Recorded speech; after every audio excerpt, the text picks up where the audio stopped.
সংস্কার নিয়ে নানামুখী আলোচনার মধ্যেই পুনর্গঠিত হল নির্বাচন কমিশন। অবসরপ্রাপ্ত সচিব এম নাসির উদ্দিনকে প্রধান নির্বাচন কমিশনার করে গঠন করা হয়েছে নতুন এই কমিশন। বৃহস্পতিবার মন্ত্রী পরিষদ বিভাগের এক প্রজ্ঞাপনে এ তথ্য জানা যায়। এতে বলা হয়, সিইসি ছাড়া 4 জনকে নির্বাচন কমিশনার হিসেবে নিয়োগ দেওয়া হয়েছে।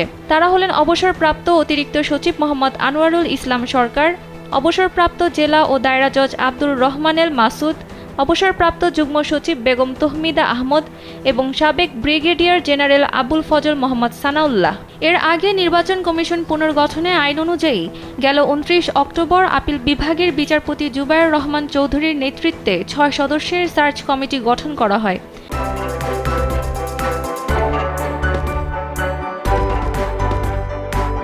ওই কমিটি যাচাই বাছাই করে 10 জনের একটি তালিকা বুধবার রাষ্ট্রপতির দফতরে পাঠান। রাষ্ট্রপতি তাদের মধ্য থেকে একজনকে প্রধান নির্বাচন কমিশনার এবং 4 জনকে নির্বাচন কমিশনার নিয়োগ দিয়েছেন।